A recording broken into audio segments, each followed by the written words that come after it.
Broadcasting from the Unshackled Studios in Melbourne. This is WilmsFront, brought to you by theunshackled.net.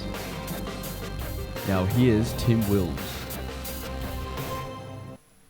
Hello everyone and welcome to another episode of WilmsFront tonight. It is Wednesday the 16th of October 2019. It is 7 p.m. here in Melbourne.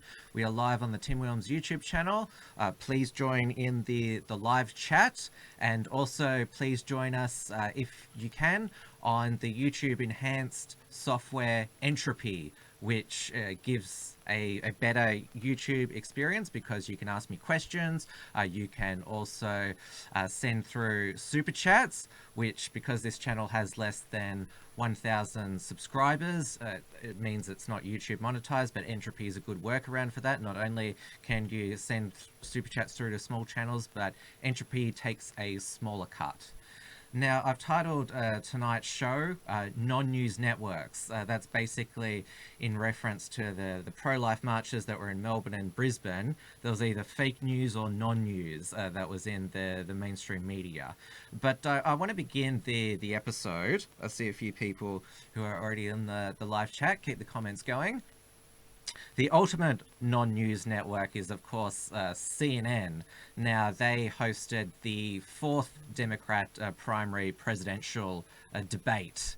It was hosted by CNN anchors Aaron Brunette and Anderson Cooper, and it was also co-hosted by the New York Times, also another non-news organization. Their national editor, Mark Lacey, they were the debate moderators. And so you basically had the biggest fake broadcast media with the biggest fake print media, because in case you haven't seen the Project Veritas, which is run by James O'Keefe, he aired another hidden camera expose exposing the CNN boss Jeff Zucker, not Mark Zuckerberg, though they do have similar names.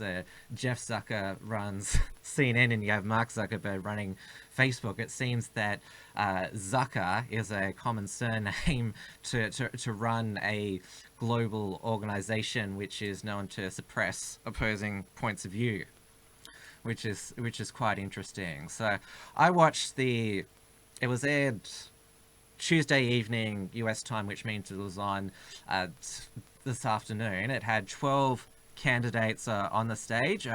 Tulsi Gabbard, who of course is my favorite Democrat candidate, and who I'd actually, if I was a US citizen and she was the Democrat nominee, I'd actually vote for her over Donald Trump. And there was Tom Steyer, who is a liberal businessman. It was his first debate because you've got to reach a fundraising and a polling threshold. So even though this was the fourth round, he stayed in the race to finally get into a debate. Then there was Senator Cory Booker of New Jersey, Senator Kamala Harris of California, Senator Bernie Sanders of Vermont, former Vice President Joe Biden, Senator from Massachusetts, Elizabeth Warren, Pete Buttigieg, the South Bend, Indiana mayor, Andrew Yang, the postmodern businessman, Beto O'Rourke, the former congressman representing El Paso, Amy Klobuchar, who's the senator for Minnesota, and of course Julian Castro, who was in President Obama's cabinet. So you had, it was described as the biggest presidential primary debate ever, because there were 12 candidates when the maximum has always been 10. There were rumors that they were going to split this up into two nights of debates like they have in the past, but they decided to get them all up on stage. But there was no Marianne Williamson. In case you don't know her, she is the spiritual, inspirational speaker who makes all these motherhood statements like we don't have a healthcare crisis, we have a sickness crisis. She makes all these motherhood statements basically saying we need more peace and love, and she goes around and does all these inspirational speeches which make people feel good inside and inspires them to improve their life. So she's like a life coach, spiritual advisor, whatever you want to call. So Yeah, there's been a lot of memes created around her, a lot of viral content. She's done a lot of the alt media scene on the internet. Next debate will be in November. There'll be a higher polling and fundraising threshold so they can cut the field down. Now, going into the substance of the debate itself, Tulsi Gabbard, she is, of course, a Democrat congresswoman from Hawaii. She is a military combat veteran. She is firmly non-interventionist. She only wants to use the United States Armed Forces to actually defend America, not get back into endless wars.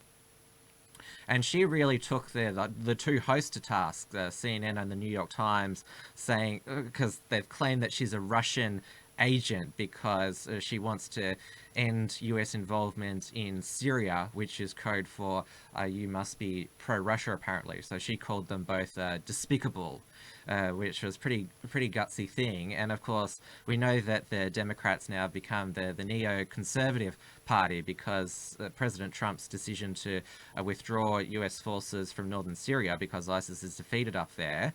He's been accused of abandoning the Kurds, our loyal ally, and so Turkey has invaded northern Syria to, well, they want to return some Syrian refugees that have gone over to Turkey, but mainstream media is saying they're going to ethnically cleanse the Kurds. But President Trump, he has actually forced the Kurds into having an alliance with Bashar al-Assad's government in Syria. The Kurds said they had no choice, which basically means President Trump, he achieved his objective in withdrawing troops from that region. But as I talked about on last Friday's show, apparently non-interventionist now means that you want war. And of course, Tulsi Gabbard, she's still running as a Democrat, so said that it was Trump's mistake for arming the Kurds in the first place and getting them involved in this conflict, and so the Kurds' blood is on Trump's hands, but we need to get out of Syria and all these foreign wars. She stuck to her non-interventionist. But of course, the three front runners are, of course, Joe Biden. He still just says, "Oh, I never talked about my son Hunter, his business dealings," even though there's photographs of him of Biden and his son with Ukrainian business associates. And of course, Hunter Biden in 2013 went on Air Force 2 over to China to do a business deal where he got about $1.5 billion in Chinese capital to invest overseas. So Biden just said, "Oh, this is, we didn't do anything wrong. There's nothing here." And they all agreed, of course, that Trump should be impeached because he's a corrupt president. Of course, the only person who disagreed with that was Tulsi Gabbard. How dare she speak this sense and rationality? It's unheard of. They all took aim at Elizabeth Warren because she's gone ahead in the polls, basically because Biden is fighting off these corruption allegations, and of course he's not of sound mind. If you've heard him recently, Elizabeth Warren, like Bernie Sanders, is a Democratic socialist. So a lot of the moderates, such as Amy Klobuchar and Pete Buttigieg, they attacked Medicare for all. Bernie Sanders, he's gone down in the polls since he had that heart surgery. So Elizabeth Warren, is the least old mainstream candidate, has taken the lead. A lot of people say that she's got no charisma. I mean, she's not awful, but she's certainly not inspiring. And it seems that everyone's gotten over her fake Native American heritage scandal. But if she becomes the nominee, then you can guarantee that Trump will go to town calling her Pocahontas. Now, this follows this CNN debate. I'm just going to take a sip of water.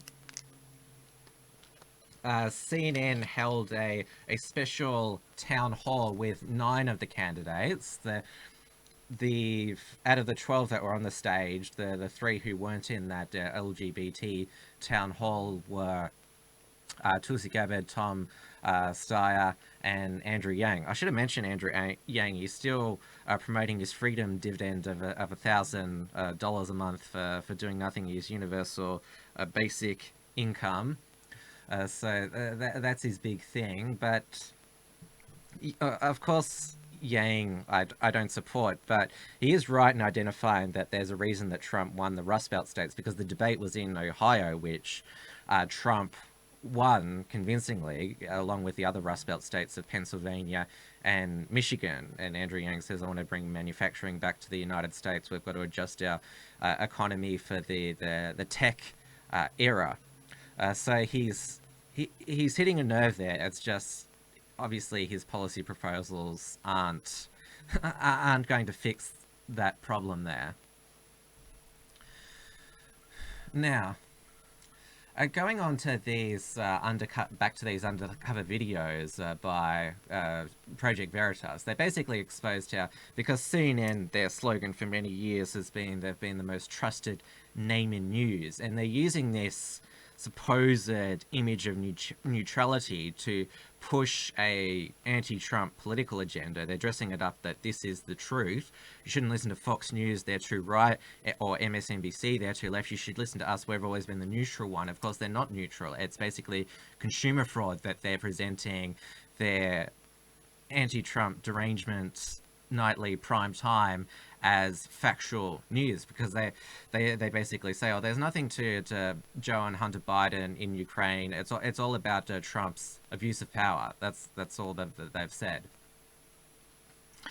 So, well, we've known this about CNN for a while, but it's good that we've got the videos now by Project Veritas. And of course, you won't see those videos reported much in the mainstream media. If you read James O'Keefe's Wikipedia page, it's another horror story, basically saying that he's a fraud. He selectively edits his videos to cause outrage, which we've come to expect from Wikipedia.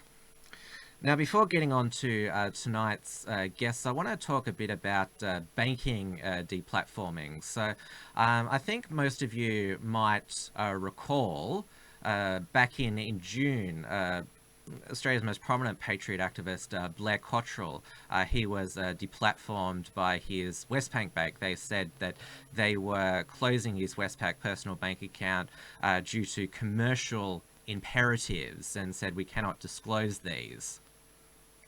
And a lot of it, there was a lot of speculation what this was connected to, because he was using his personal bank account after his PayPal got shut down to receive donations for his appeal in the Victorian County Court, his blasphemy conviction over the mock beheading video in Bendigo during the UPF activism back in 2015. So there could have been some pressure from the state government back then, but it's taken obviously Blair is the most high profile patriot activist, so of course it's wrong, but it's not surprising that he would be targeted with a bank deplatforming. But it's taken on a more sinister edge lately. Now, I wrote this story back in late September, which talks about another Patriot bank accounts being closed. Now, I'm not sure if all of you know who Thomas Brasher is. He was a member of Lads Society in 2018 and was one of the club members who joined the New South Wales Young Nationals. Now, the ABC and Alex Mann, News Corp and the White Rose Society, they doxed these Lads Society members in the National Party, including Thomas, and they were expelled, and all Lads Society members were banned from ever becoming party members. I did an interview here back on my old program, The Unshackled Waves, back in January, where Thomas talks about his experience. He's just a private citizen now, and he's largely withdrawn from not just activism but social media, but he got informed by his Westpac bank. I'll see if I can blow up this image. Here we go here. So in accordance with section 4.3 of ANZ Savings and Transaction Product Terms, ANZ gives new notice to close the account effective 14th of October. And it says, you may review, goes down here, that yes, yeah, we cannot tell. It basically says we cannot tell you why we're closing your account. Please note this decision is final and cannot be reconsidered. Yours sincerely, ANZ Customer Maintenance Team. Now go back to the article, if it lets me. So, yeah, quote section 4.3 of the Savings and Transaction Product Terms and Conditions. It's giving them authority to close accounts without the consent. Only plausible reason under this section is that they think that he's not been using his account appropriately.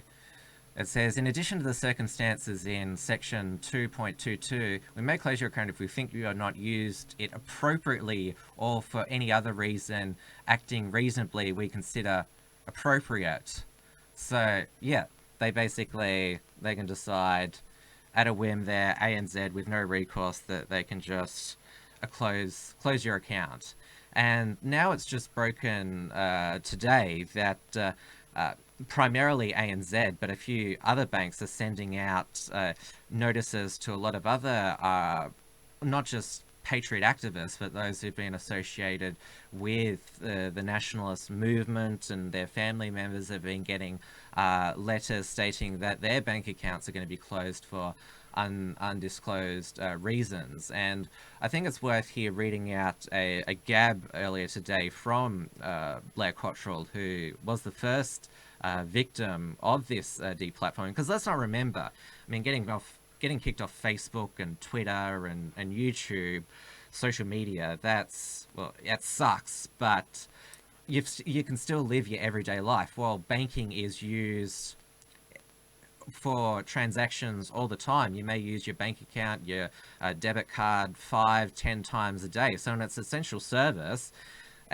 But banks, of course, they're in this woke social justice age, and so they don't want horrible racists and fascists using their account. But of course, if you go back to just that article that I shared with you before, it also mentions that PayPal, they were being investigated by the Australia's transaction regulator, the Australian Transactions Reports and Analysis Centre, potentially illegal financial activities that they'd been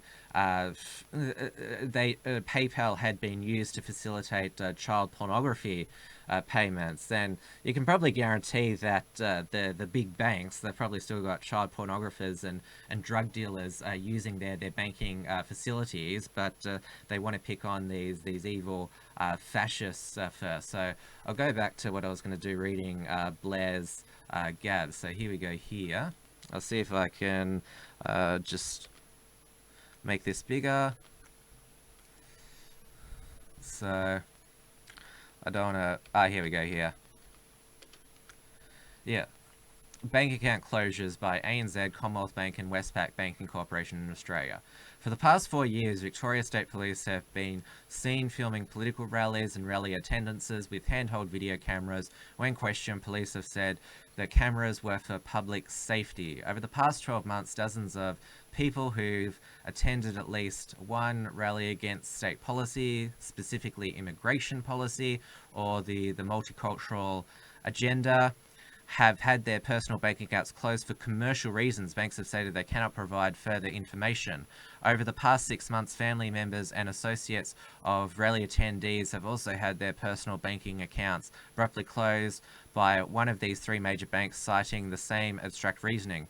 So far, only a few freelance journalists are trying to investigate this matter to discover whether or not state intelligence agencies such as ASIO or the AFP are involved in these account closures, as the information necessary to know these identities and personal banking information of not just political activists, but politically inactive family members and friends associated with open political activists, that would probably have to come from one or both of these agencies.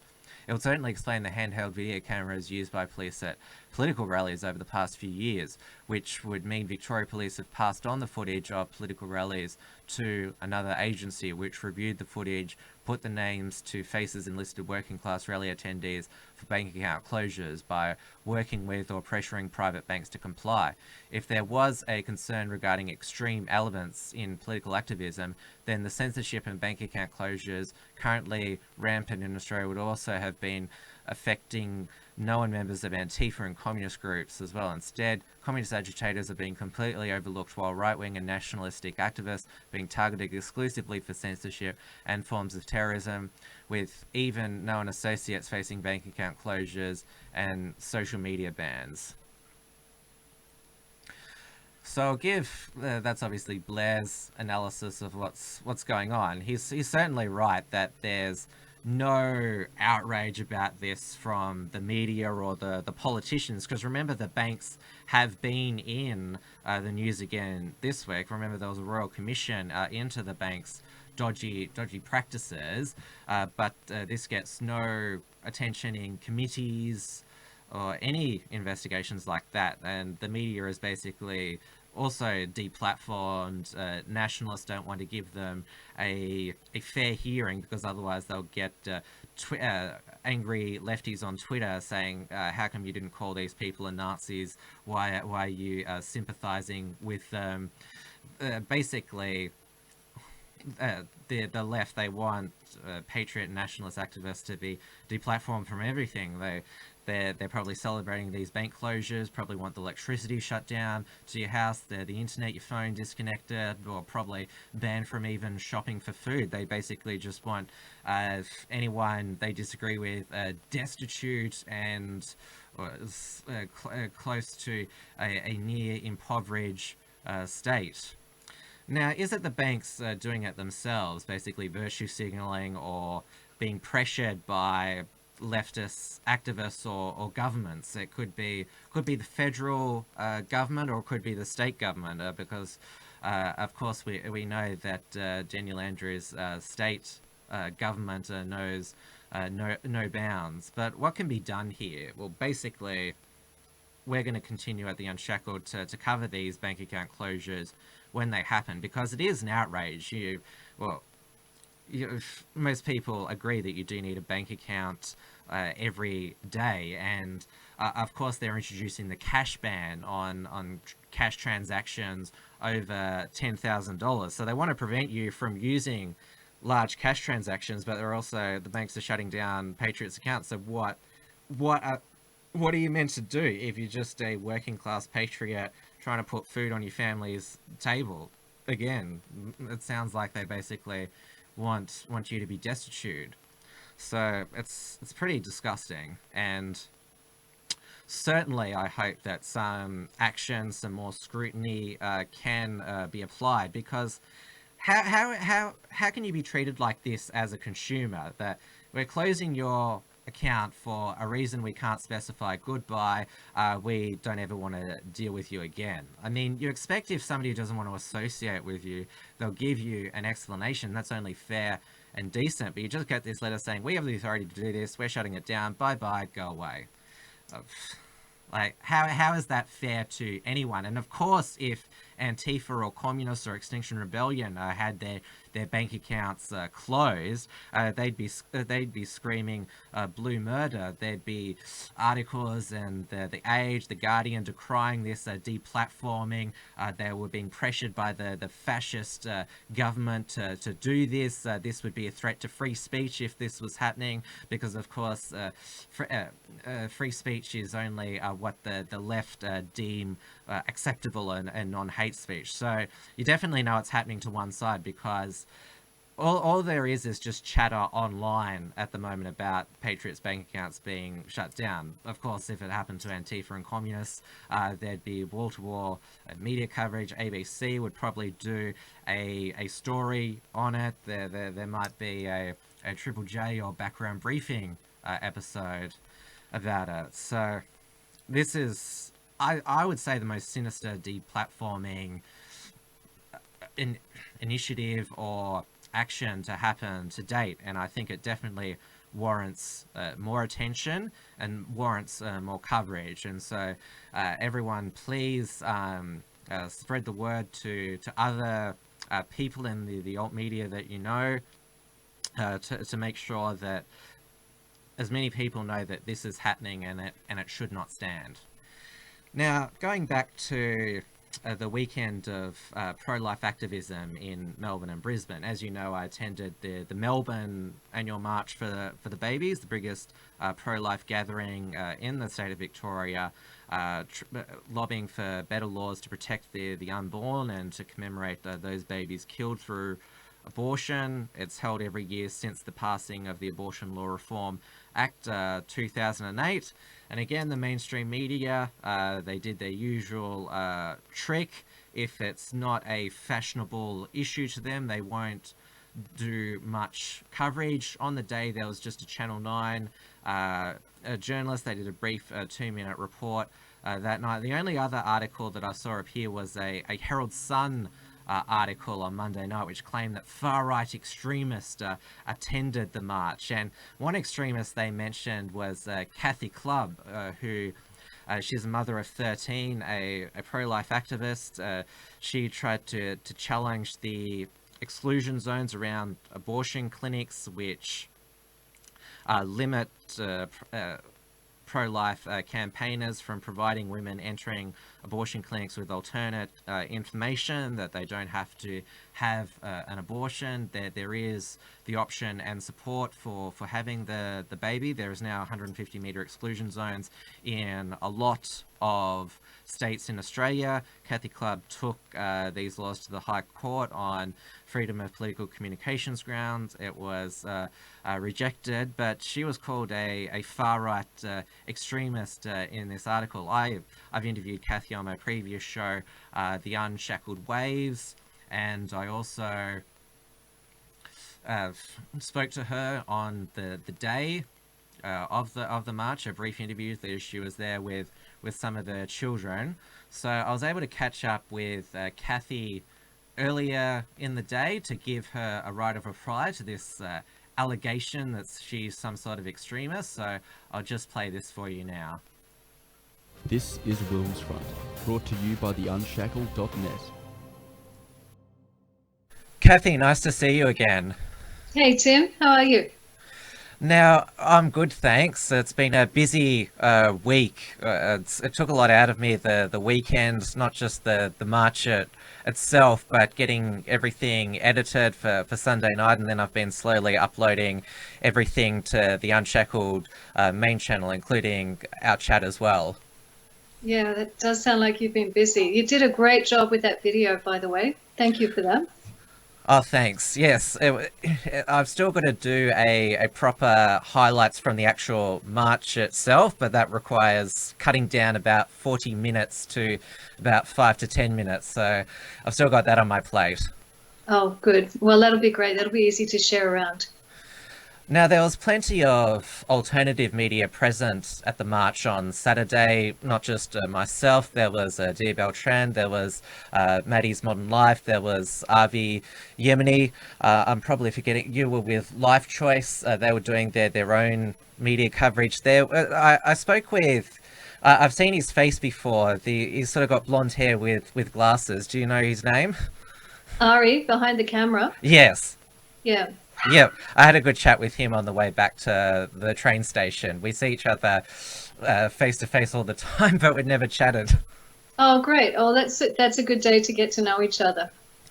Now, on the day, the only mainstream media I saw was Channel 9 News, and they put was less than 2-minute clip to air on the 6 p.m. news. And of course, it just focused on the clash between pro-life and pro-choice activists, because that's what the mainstream media is interested in, conflict, and they want to see that there's division out there. And they spoke to a few bystanders, one in our march, and then one at the counter protest, and then a bit of pushing and shoving at the counter protest, and a bit of Bernie's speech at all. But it doesn't surprise me that they cut the whole day down just to those sort of spicy bits.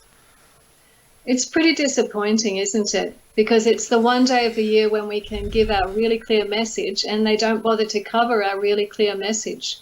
So they're really misrepresenting what the day is about and mischaracterizing us in the process. And we saw it was released on Monday evening and published in Tuesday's Herald Sun by their state political editor, Tom Manor, which the title was Far-Right Figures Feature at Liberal MP Bernie Finn's March for the Babies. Now, obviously, Bernie Finn is the leader and the chair, and yes, he's a Liberal MLC, but there's people from all political parties, backgrounds. It's not just Bernie Finn's faction of the Liberal Party march. That's so right. At first, I thought it was really hilarious that we all got lumped in with the far right. But then I realised how irresponsible that is. And it's really actually creating fear in people's minds, thinking that we're a bunch of extremists. And you're right about the political parties too, because there are plenty of Labor Party members who are pro-life, aren't there? Yes, but unfortunately I'm not sure if they're told to keep quiet, but they keep very quiet most of the time, though they still do vote the right way when it comes to conscience votes.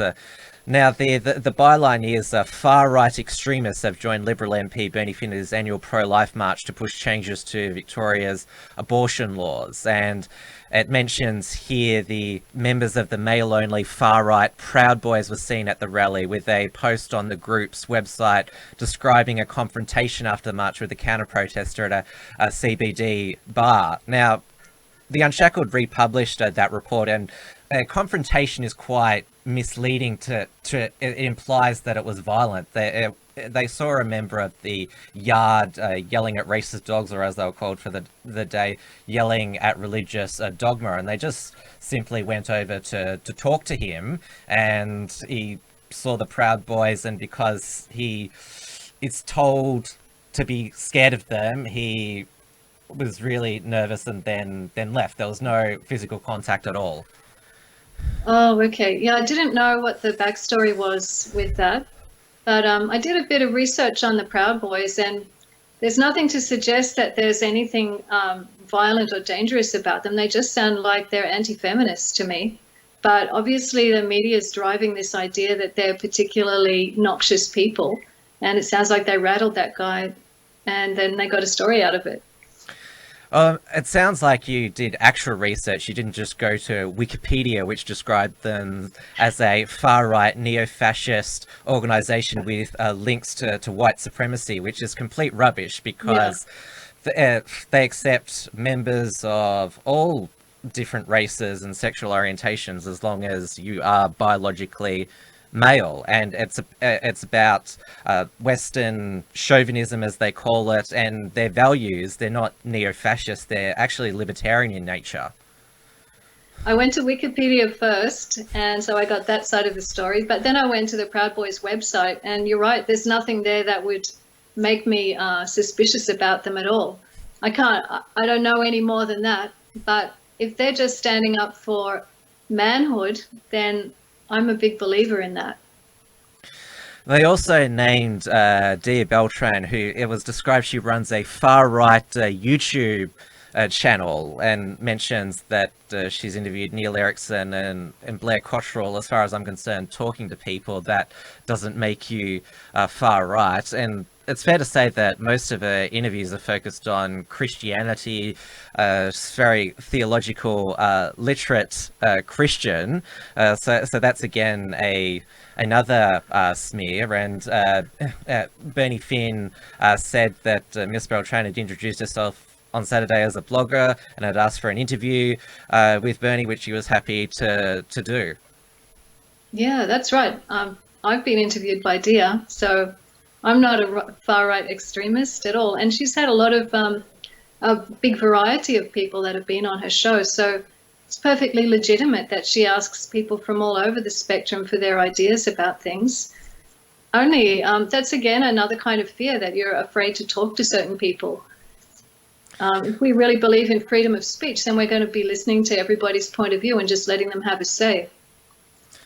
Yeah, that's exactly right. And as you said, you've been on Dia's channel, but you were mentioned in this article. It says here, other attendees reportedly included far-right activist Avi Yemeni, who I don't know that he has strong views on an abortion. He goes to these rallies in Melbourne just to interview people on whether they be on the protest side or the counter protest side, which his video is up on YouTube now, so you can see his report for yourself. But I was surprised to see your name there, given that it does list far right figures. That's that's the title of it there, and you're described as a mother of 13 children, which is true, who launched a failed challenge to laws that ban protesters harassing patients outside abortion clinics. Have you done any harassing?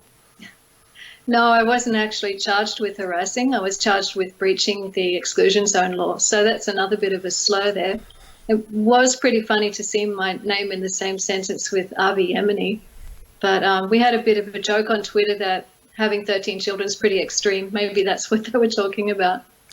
Well, we're in a climate emergency. You're having 13 children. That's putting the future of the planet in jeopardy. So yes, that is very extreme.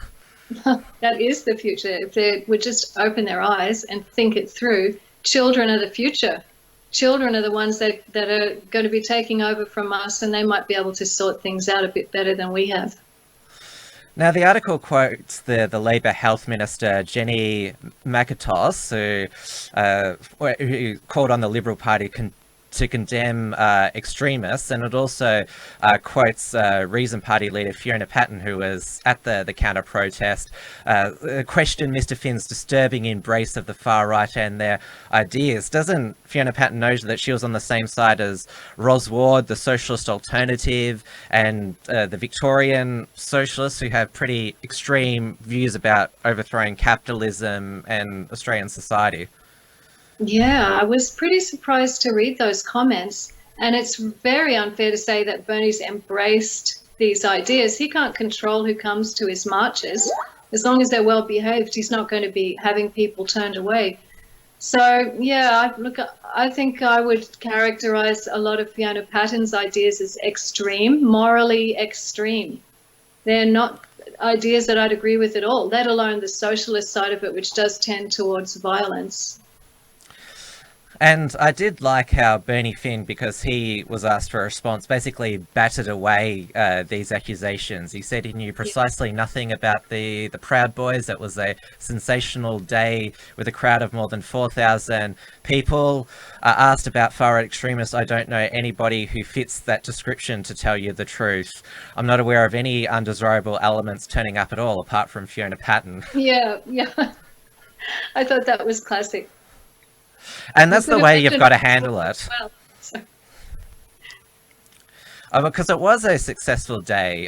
The estimation I got on the night was around 3,500, but I'm not sure where you were in the march itself, but I remember every time a corner was turned, I could see this huge sea of people parading up with us.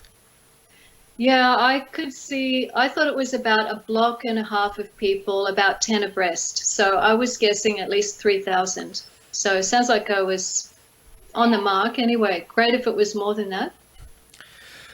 And of course, at the same time we were holding the March for the Babies in Melbourne, there was the March for Life in Brisbane, which is organised by Cherish Life up there. They're fighting the same extreme abortion laws that we have down here in Victoria, and I Google searched for news articles about it because, well, Google only reports mainstream media now. So if you want to find out what the mainstream media says, then you Google it. That's the only time you should use Google. But there was absolutely no mention at all. There wasn't any counter protest, as far as I'm aware, which I think is why mainstream media didn't bother reporting it. There was no conflict, but this is the point that I made, that it's either fake news or non-news about the pro-life activism on the weekend. Unless they can say something negative, they just don't say anything at all. Yeah, it's disappointing. I mean, people might not agree with us, but they should know that we're willing to stand up. They should know the numbers that were there. They should know it's not a dead issue. And they should know that, we don't intend stopping and just packing up and going home just because there's a change in the law. democracy doesn't work that way. We're going to keep turning up. Doesn't matter what the media says or doesn't say. We're going to keep going there every year.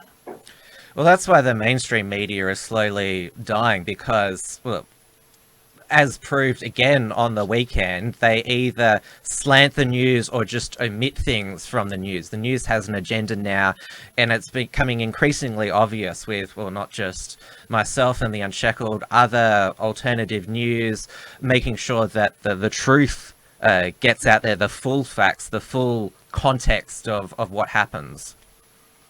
Yeah, most people I know don't watch mainstream news, so I don't know who's watching it, Tim, honestly. It may be it's handy to just scan the headlines sometimes and find out if there's been a nuclear bomb dropped somewhere or something, but apart from that, it's the alternative news sites that give us the facts. Well, as I said, not only did I air my Sunday night report on WilmsFront, I've uploaded all the different segments up on the Unshackled main channel, so there's plenty of actual raw footage from the day with more to come, so people know if they want to know what really took place at the march and what the true message was. They know where to go. There's also Dia Beltran's vlog, and also Maddie's Modern Life. I mentioned Avi Yemeni's. There's also, I saw a good write-up by LifeSite News, so plenty of other sources to go to. Oh, and of course Bill Muhlenberg's report as well. How could I forget that? Yeah, Bill's was great. LifeSite was good, and Life Choice will have one coming soon. We've got some editing to do before that's released. But it's great. That's quite a selection. Oh, it's great that we live in the age that we do, that we can broadcast our own message and bypass the gatekeepers. And I look forward to Life Choice's coverage and maybe following some of their future activism as well. I think our audience could hear some children in the background, so I'll let you get back to them. But I appreciate you coming on for a bit of a post-analysis. Oh, well, it was great to talk to you again, Tim. Thank you for asking me. This is WilmsFront, brought to you by the unshackled.net. And I'm back live. I've been putting the entropy link in the chat while I was just going through your comments, and I noticed that there was a super chat that was put forward by Senator Slayer, which is Neil Erickson, for $3. It says, Tim, I'm a big fan of your show, but your chest hair makes me feel weird. Can you wax? Well, I could, but it takes a bit of time to get, because I am quite naturally hairy as the way that I was born, so it'd be a bit of a task of 2 to 3 hours. If you can recommend somebody who might be able to facilitate it, I'll take it on. But I might turn this into a poll over on entropy. How do you prefer a man? Do you prefer a man hairy or hairless? So come on over to entropy and vote in that poll. Because yes, I'm so hairy that it's visible, my chest hair coming out the top of my the top of my neck there. So there you go. Now, as I mentioned to Kathy and at the beginning of this show, is that there was another pro-life march at the same time as the March for the Babies, the March for Life in Brisbane, which was organised by Cherish Life Queensland, which is that state's most prominent pro-life organisation. Anastasia Palaszczuk and Jackie Trad, the Premier and Deputy Premier, they passed a radical abortion law based on the Victorian abortion law is basically the model. So legalizes abortion up until birth, takes away doctors' conscientious objection, and to my knowledge, they have exclusion zones. So there was absolutely no media coverage of the March for Life, but there is at least one record that the march took place, and that is the interviews and highlights up on the Dusty Bogans YouTube channel. Ben Shand, he was there along with the Queensland Proud Boys. To my knowledge, there was no Antifa there, otherwise that would have made the news. But why don't we talk straight to the man on the ground there, the Dusty Bogan. This will be live, so I'm just going to give him a call via Skype.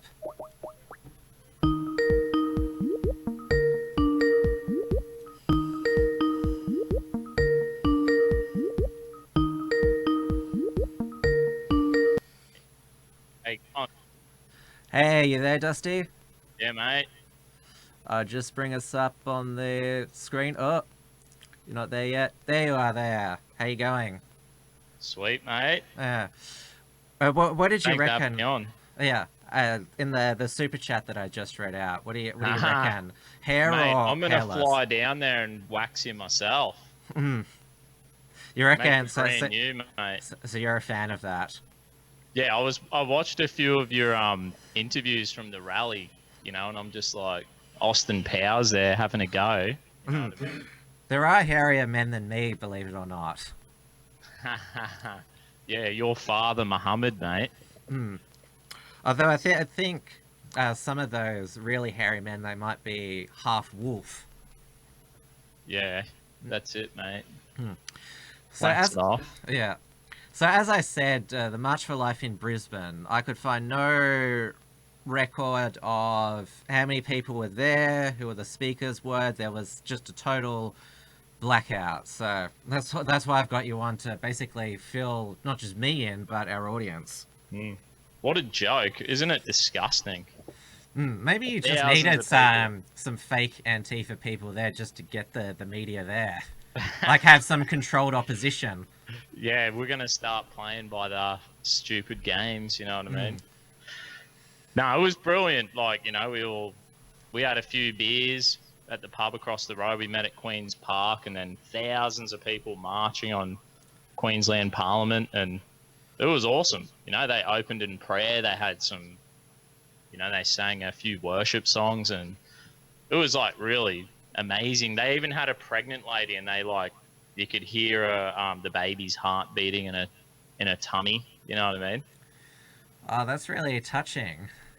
Yeah. And we had one of the superstars from New South Wales who helped amend that horrid abortion decriminalisation bill, Nathaniel Smith. I've uploaded the speech on the main Unshackled YouTube channel. I played it on my Sunday night WilmsFront. He was pretty passionate and fired up. He's only just got elected in 2019. So he's going to be a great culture warrior in the years to come. But you had, was that the lady of the moment up there, Tanya Davies? She addressed the crowd. Though I didn't see you. Did you get to interview her or at least chat with her? No, I interviewed the Sheila who runs Cherish Life. So I was kind of stuffing around a bit, having a yarn to a few people there. Heaps of people were like, no, you know, they're just like, Dusty, how you going? So I was having a bit of banter, and then I was like, shit, I better go and interview someone. And I got an interview with the Sheila who runs Cherish Life, but by the time we were done, she had to give whatever that politician's name from New South Wales, had to give her a lift to the airport, so I run out of time. Yeah, oh, that's fair enough. It's official duties. It took a lot out of me the day. Well, I haven't done an event for a while. I know that you have a pretty casual approach. You just turn up with your mic and tripod and camera, and you just, anyone who wants to have a yarn, you interview them. I have a sort of much more sort of professional mindset. Yeah. Yeah, every single interview I've ever done is just winged it. I'm just winging the whole time. Nothing's organised. They don't know who I am. Just like, hey, Alan. Chuck a microphone in their face, and hopefully they go with it. And yeah, there was a lot of attention at the Melbourne March for the Babies that the local Proud Boys were there. There was also a few Proud Boys from interstate who'd made the journey as well, and the Queensland Proud Boys that they were there as well. Yeah. So we had heaps of Proud Boys in Brizzy at our rally, and then same time the Melbourne chapter was going hard, and a few Sydney boys joined them. So it was awesome. It's like good to feel like we're part of something. We can multiple cities go and participate and defend our values. You know what I mean? So I thought it was inspiring just to see it. And the Proud Boys for the day they had a special made up shirt that if I was aborted I would have never been able to grow to be a Proud Boy. What legends! I can't believe how good they are. So proud of them. But you know that men are not allowed to have an opinion on abortion. You do know that, don't you? Oh, I don't play by the silly PC rules. Do you know that, Tim? Yes, but that's even though the Melbourne counter protest, it was organised by a man, Christopher Johnson. In fact, he's already put up a Facebook event for the counter protest March for the Babies the next year. So they're allowed to lead the counter protest, but it seems not participate in the pro-life. Oh, mate. I just want them to come to Brisbane and counter protest it. That'd be so much fun. Even though Anti-Fascist Action Brisbane, they talk a big game on Facebook. To my knowledge, it's still run, that Facebook page, by Kathleen McLeod. But is it just all? What about all the Extinction Rebellion protesters? Like, didn't I they? guarantee it. It's all the same people, right? So they're all Antifa's gone full vegan, Tim, up in Queensland. They don't have the energy to make it to the counter protests anymore. They're all fucking weak-wristed, can't handle it. They need to have a bloody new Hungry Jack's Rebel Whopper. No beef. That was one of the funny things during the week, that the Extinction Rebellion protesters were spotted at Macca's. Oh, what fucking double standard bastards, eh? They should have at least gone to Hungry Jack's. No, they should have gone to Lord of the Fries, the vegan fast food outlet. Is it? Yeah. All Lord of the Fries all vegan, huh? Yeah, you've got one in Brisbane? Oh, maybe. I wouldn't know. Oh, but it's not. You haven't passed one. There's a few in Melbourne. I guess we are the home of. Although, this is the thing, that the reason why the biggest pro-life marches were in Melbourne and Brisbane is because you've got far left Labor governments in power in both states. It's not just abortion laws. I know that there's a push by Palaszczuk and Trad to introduce euthanasia. We've already got euthanasia here in Victoria. I'm not sure sort of what the state of safe schools is in Queensland, but as I mentioned with Kathy before, the Safe Schools creator Ros Ward, she was at the counter protest, the radical Marxist. Was she? Hard out. Haven't they rebrand the Safe Schools to Respectful Relationships or something? No, that's a separate program. That's an anti-domestic violence program, but it's about countering gender stereotypes. It's like we had the genderbread person. Yes, you said it right. So, I remember you called it that. Right. Yeah, genderbread person, not genderbread man. I've slowly been brainwashed, mate. I'm just bombarded and I'm fucking changing my language. I'm capitulating to the rubbish. Yes, well, you've got to... It's their words, not yours. You've got to factually report what they're doing to point out their absurdity. Yeah. See, what they had this year. I know in Queensland they had Purple Day. It's across. I think it's across. Yeah. the world. Purple Day is Australia thing at schools. I think not just high schools, primary schools as well. Where everywhere. I was actually wearing purple to the March for the Babies. I'm not. You would have seen my interviews. So, mate, all I could see was hair sticking. I was memorised. I couldn't tell what colour his shirt was. Mm. No. Austin Powers, mate. But you're actually supposed to wear either blue or pink at the March for the Babies, because obviously blue for boys and pink for girls. I'll remember that for next year. Babies they come out two genders. Two genders, bro. That's the new hate symbol. Yeah. Yeah. And how was Avi Yemeni's footage he got from the day? And you can actually see them, Nazis. And he's just going up and interviewing all the obviously non-European Australians, and they're all just like, what's going on? Yeah, it was a pretty racial event. There was Indians, Sri Lankans, Asians, there was Pacific Islanders, there was heaps there. That's and I awesome. remember the first March for the Babies that I attended. It was way back in 2014. This was when probably Rise Up Australia. Do you know of that political party? I interviewed... Yeah, is that the Indian dude? He's like a Sri Lankan, Danny Nyalia. What, did he have a stroke or something, didn't he? No. I thought there was something wrong with him. I don't know.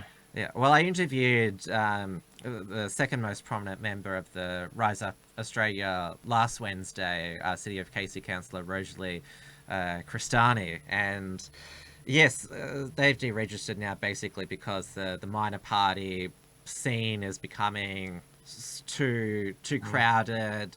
Obviously, with the new voting system, it's more difficult for them to compete, and they have a bit more faith in Pentecostal ScoMo. But they had a advertising truck at the 2014 March because they were competing in the 2014 Victorian state election, and it got vandalised with the spray paint racist on it. And I'm not sure if you've ever seen one of Rise Up Australia's commercials, but it shows like they're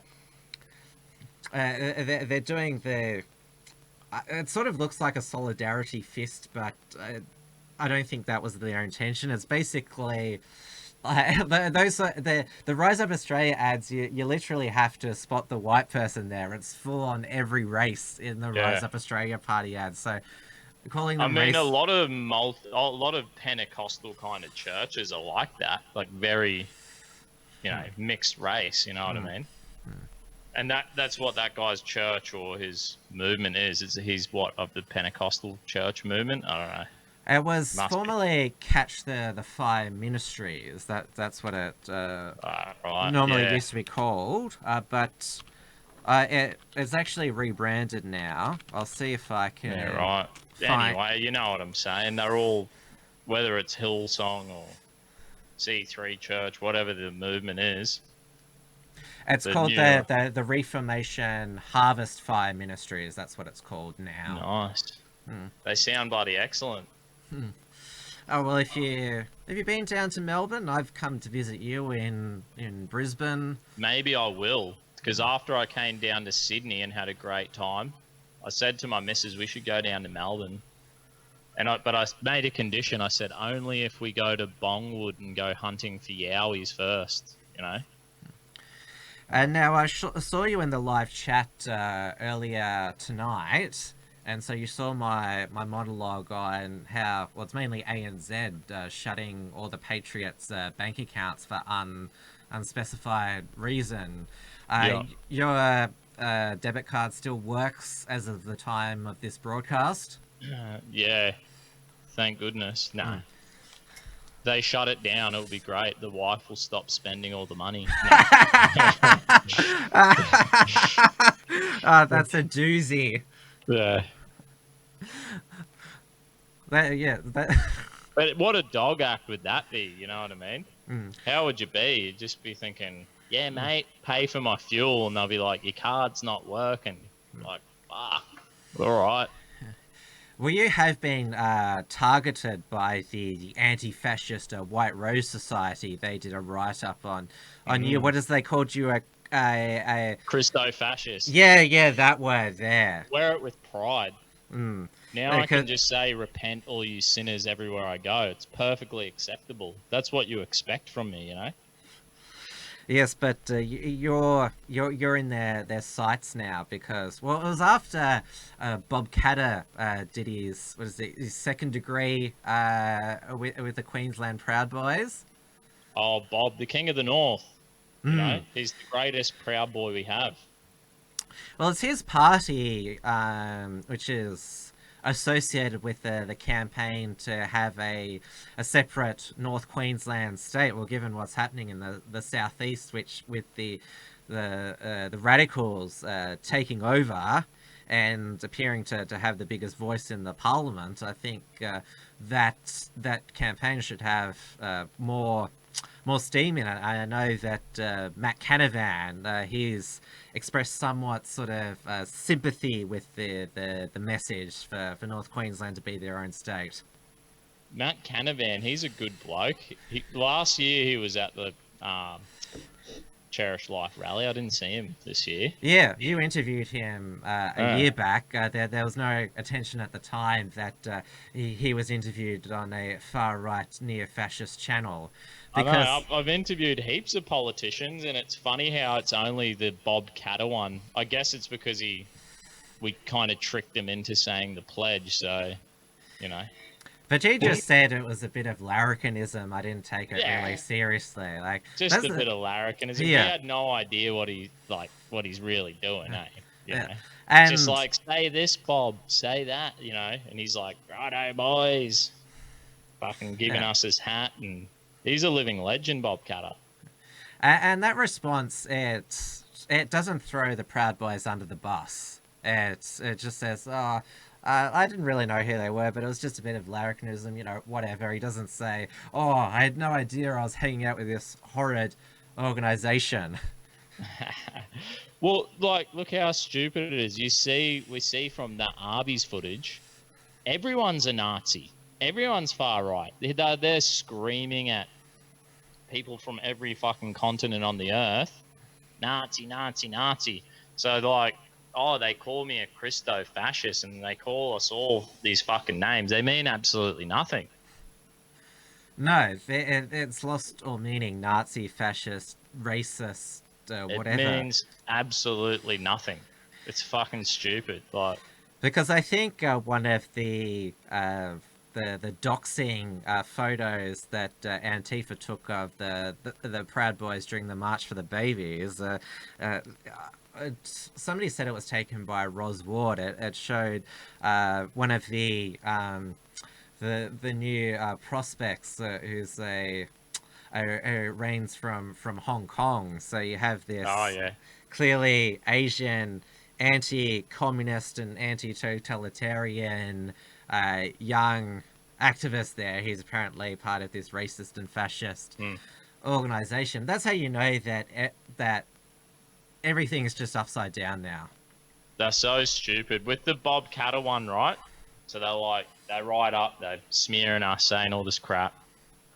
And in the footage of us with Bob Catter, there's a Proud Boy, Fijian Proud Boy with beautiful long dreadlocks, right? And then there was that other one with Lyle Shelton, where one of the Proud Boys did "It's okay to be a Proud Boy" sign. And guess who's sitting next to Lyle Shelton? A Proud Boy who's a Maori.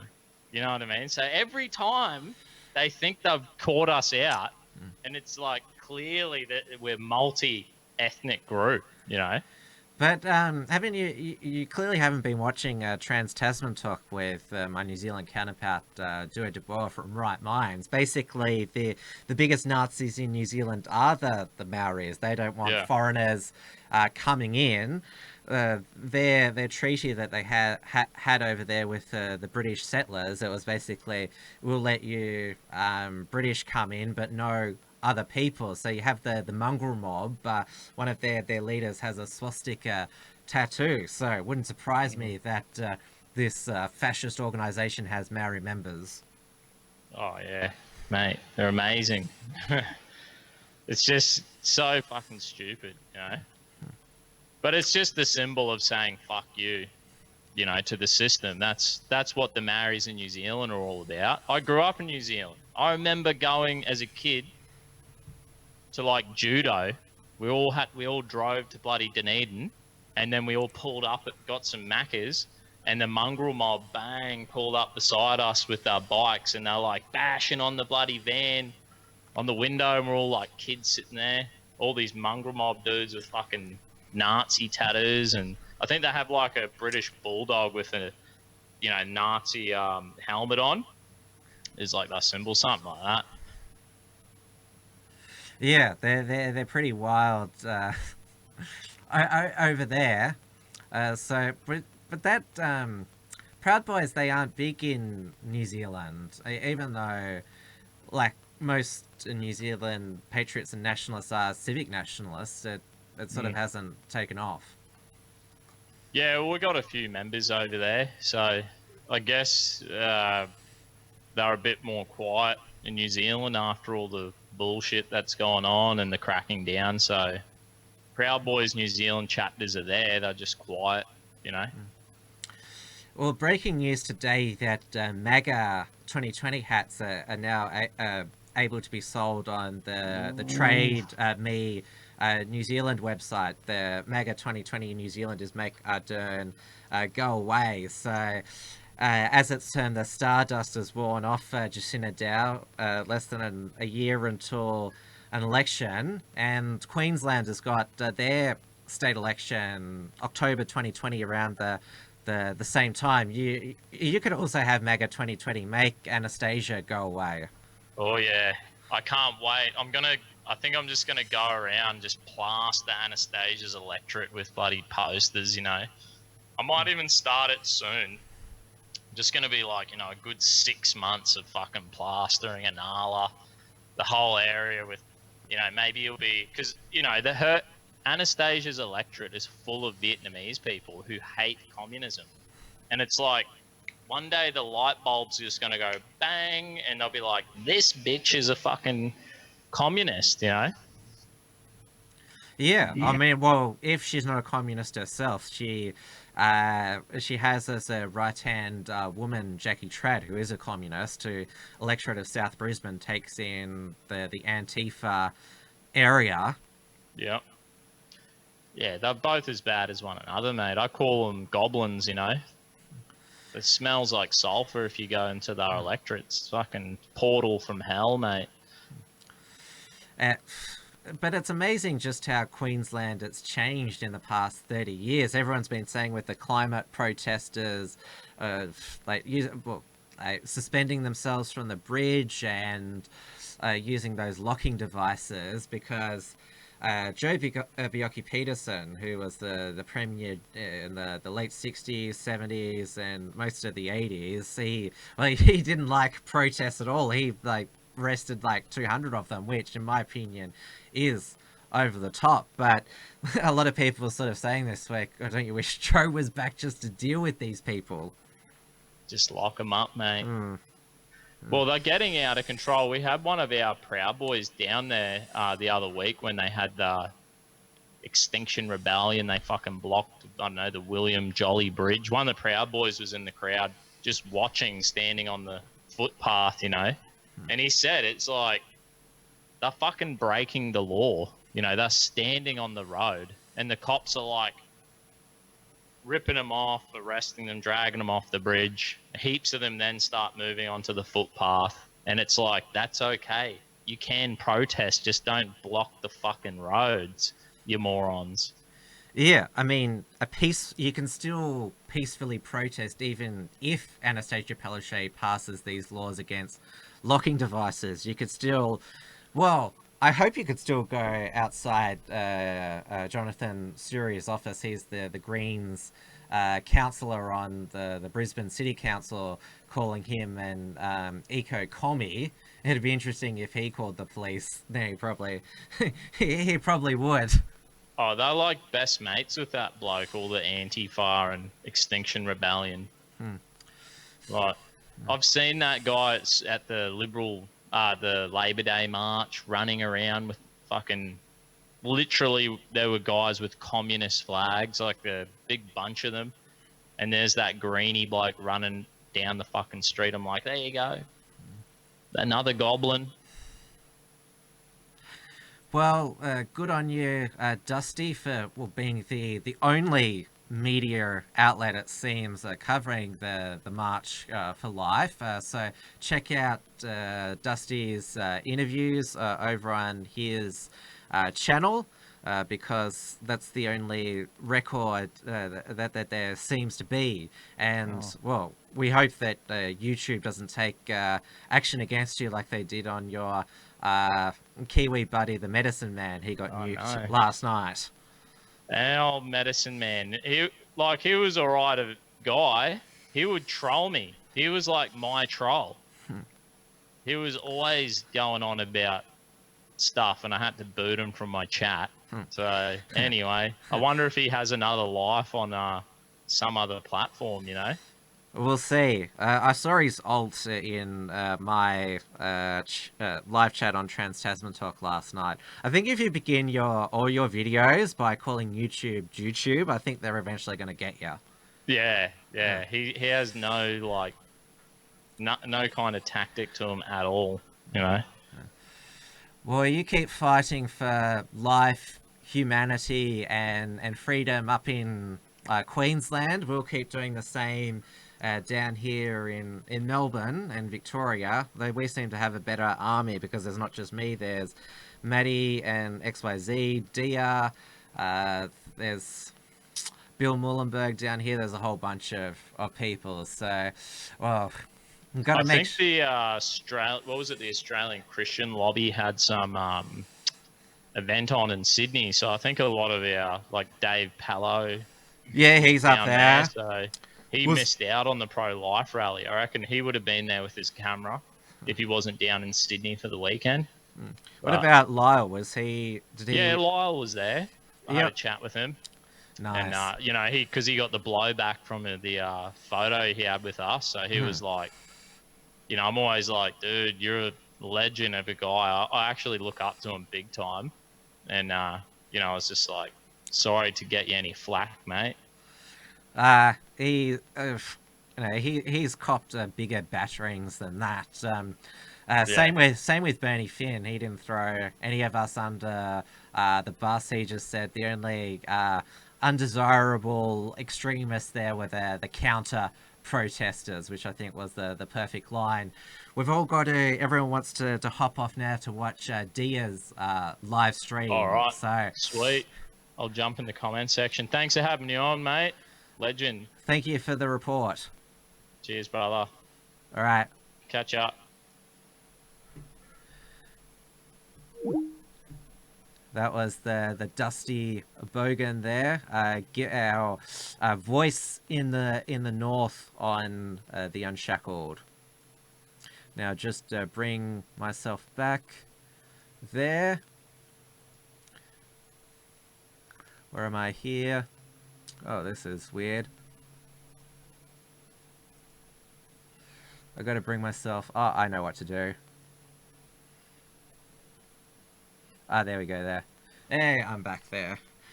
All right. So that concludes tonight's show. As I alluded to there, Dia Beltran's weekly Wednesday night live stream is kicking off 8:15 p.m. Melbourne time. On this week's show, she's telling the story of Ashley Brown through her mother. I won't go through the full description, but that's starting in a couple of minutes' time, so make sure you head over to Dia Beltran's YouTube channel. Also check out her vlog from the March for the Babies. I'll be back on WilmsFront 7 p.m. Melbourne time Friday night here on the Tim Wilms YouTube channel. My special guest will be Ron Pike. He's an expert on the Murray-Darling Basin, which is the mismanagement of that is one of the reasons why Australia is in its biggest drought crisis ever. And that's been the topic of politics for the week. You might have heard Alan Jones giving Scott Morrison an earful on 2GB on Tuesday morning. He got quite emotional on Jones and Credlin on Tuesday evening because he comes from a family background, so does Peter Credlin. So it's certainly something that I'm eager to learn more about, and I think you should as well. So Ron Pike is the perfect expert to talk to. Of course, tomorrow night on the Australian alt media schedule is the centrepiece, which is the Uncockables, the joint production between the Unshackled, the XYZ, and the Rational Rise. That's at 8:30 p.m. Melbourne time on the dedicated Uncockables YouTube channel. Make sure when you subscribe to all these different YouTube channels that you click the bell to allow notifications, so when we go live that it pops up on your YouTube app. Last night, as I mentioned, Trans Tasman Talk aired with my New Zealand counterpart, editor of Right Minds, Dewey de Boer, where we focused on the wrap up from Rebellion Week, and also some of the polling to come out from New Zealand, given that they do have a general election next year. And we also covered some of the local election results. You can also see over on the Unshackled main channel the segments that I aired on Sunday night's WilmsFront from March for the Babies, all the interviews and speeches there. I still plan to upload more, and you can also see the report from Tiger Mountain episodes, which Richard Wollstonecroft. Now, we talked about banking and financial deplatforming throughout tonight. As of this episode, you can still, if you've still got a debit card or a PayPal account, take out an Unshackled Premium membership to support my show and the Unshackled as a whole. You can go to the unshackled.net/membership or the unshackled.net/donate. We also now have finally our Subscribestar account approved over at subscribestar.com/the Unshackled. Remember, if you want to check out the archive of WilmsFront episodes, go over to timwilms.com, and of course WilmsFront is also in podcast form on Apple Podcasts, Spotify, TuneIn Radio, and Stitcher. And of course, please follow me on social media, facebook.com/WilmsFront, twitter.com/WilmsFront, gab.com/TimWilms, and minds.com/TimWilms. And of course, please keep visiting the unshackled.net on a regular basis to check out all the latest news, and also pick up a free ebook and sign up to our mailing list at the unshackledbattlefield.net. That's all for now. I'll direct you over to Dia Beltran's weekly live stream, and I will see you all on Friday night. And of course, don't forget, I nearly forgot, Detonation, hosted by my colleague Steel Archer, is now on its dedicated Detonation channel. It airs most weekday mornings. It does have occasionally a few primetime specials. On Sunday night, he did have a primetime special with Dia Beltran as well. She's been quite the alt media butterfly this past week. But that's all for tonight. I will see you next show.